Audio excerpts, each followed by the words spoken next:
family composed of mixed races? Mine is. And I have talked about this before, but I wanted to go ahead and discuss that idea from a slightly different angle in a segment I call My Family and Race. Hello, welcome to the Daily Summation. I am Kurt, your host. The Daily Summation is recorded for Kurt's Religion and Politics. Today is Saturday, the 21st of November of 2020. And I wanted to welcome everybody aboard who's joining me on Rumble, on the podcast, on YouTube. I wanted to note that I have made my podcast available on Spotify, Google Podcasts, and Apple Podcasts. Had a little bit of a problem finding it on Google Podcasts, but I'm pretty sure it's out there. So if you're looking for me, you can find me there.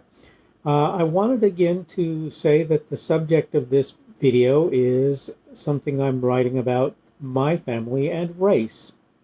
And I wanted to point out that my family, I wanted to give you this sort of background in case you hadn't seen the other video or read the other article. In my family, there are three of what are considered races. You have to know I don't really hold very much with the idea of race. So that probably will give you some idea of where I'm going with this video. But the thing is, my family is Euro, primarily English, Irish, Scottish, Welsh, German, right? And that's my part of the family. And then there's, for my children, they are therefore half Euro, right? And then I have two children who I consider to be mine, who are half Korean, so their mother is Korean, right? And as far as I know, in her family, until her generation, there is no intermingling of any other racial group than Korean. In fact, they literally lived in Korea until she was a teenager, sort of into young adulthood. Her younger brother came to the United States as a teen, as far as I understand, maybe a little younger, maybe just before teen, preteen. She was at least a teen, if not a young adult at the time. And then later on, I married a lady who was Hispanic, and she had a child who I consider to be my daughter, though she's technically my stepdaughter. She's not biologically my daughter. And her dad was Euro of one kind or another, and she's her mom is Hispanic, as I say. And the same is true for my son, who is moderately autistic. He is, quote, half Euro and half Hispanic, which I think, by the way, is kind of an ironic thing to say because, as far as I can tell, Spain is in Europe, right?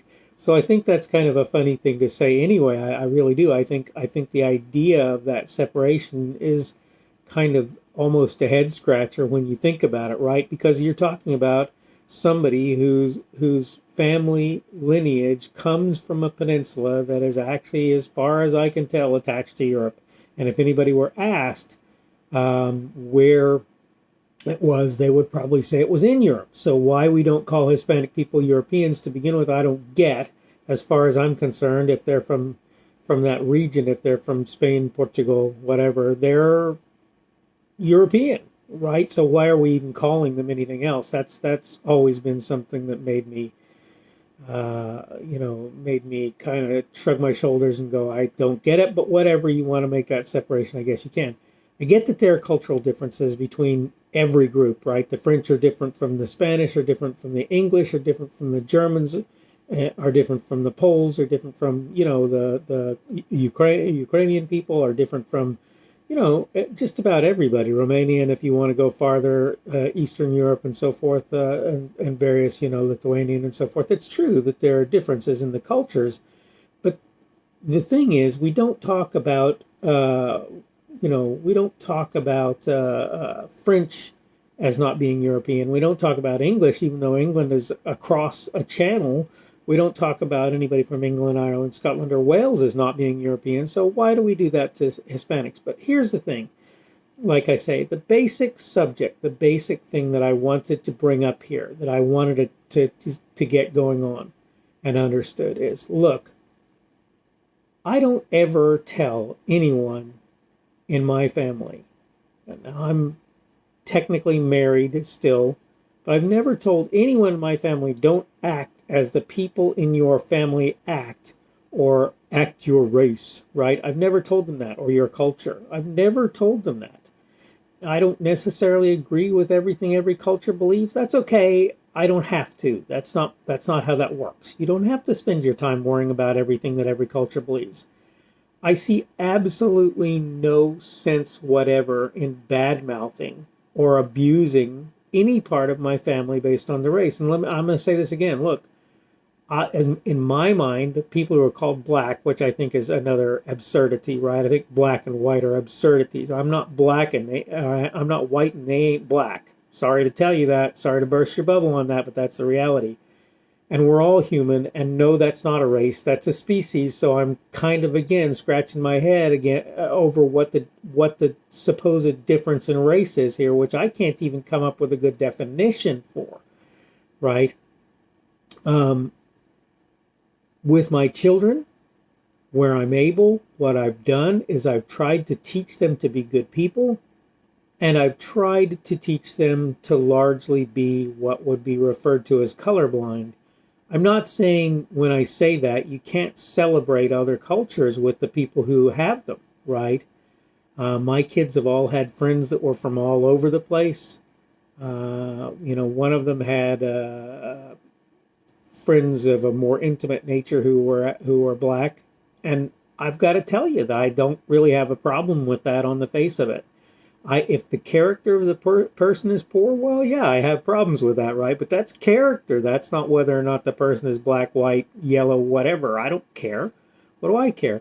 And if I told my older kids or anybody, frankly, you can't have significant others who are Asian, I'd be being pretty hypocritical because to begin with, I've done that, and second of all, they're well half Asian, right? Half Korean. So it would be kind of silly for me to do that. And so this is the point in my view. Look, the idea of a family of mixed race, which I don't really buy anyway, okay? But the idea of a family of mixed race is, it should just be part and parcel of the whole experience. And there's just no need, in my opinion, to make a big deal out of it and to either to point it out for celebratory facts or for occasions or events, or for bad mouthing or abusing or mistreating, right? There's no sense for either of those, in my opinion. You are what you are. Your family is what your family is. It came from where it came from. And there's nothing wrong with where your family came from. But on the other hand, look, I don't go around saying you have to call me a Germanic American or a English American, partially because I'm a mutt, right? Let's face it, this is the first reality, is I can't even tell you one place and say this is where my family is from. Yeah, it's true. We've got family from Austria, I think, as far as I can tell. We've got family from Germany. We've got family from England, Ireland, probably, yes, Scotland, and very certainly, almost certainly in one branch of the family, Welsh family as well. So I've got family that's kind of from all over the place in the part of the world that they can claim it all. And look, I don't know if there's any Jewish, for example, in my family. It's been postulated that there is. So that's possible. It wouldn't bother me at all to find out that there was black, African or whatever in my family. It wouldn't bother me a bit. I don't care at all. Why would I care about that? Why would that be significant to me?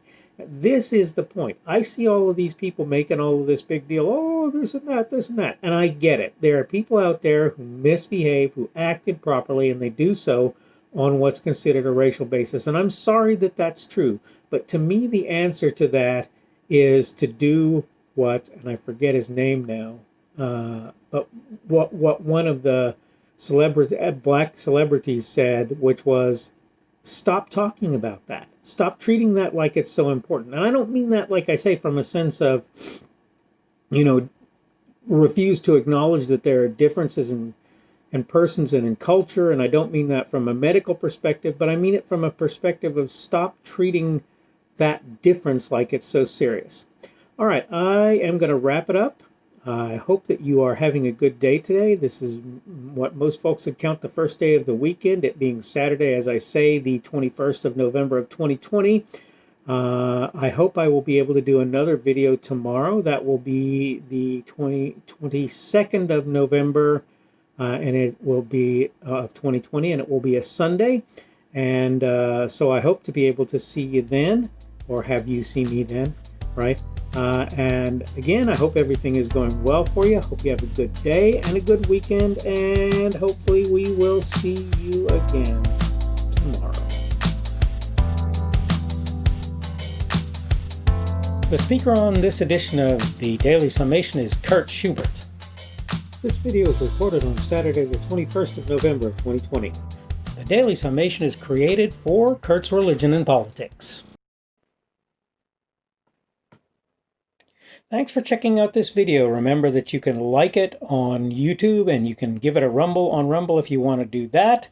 I have channels on both YouTube and Rumble. They are the Kurt's Religion and Politics channels. You can subscribe to either one of those if you want to do so. Remember, if you subscribe on YouTube, you probably want to click the notification bell in order to be notified of new content.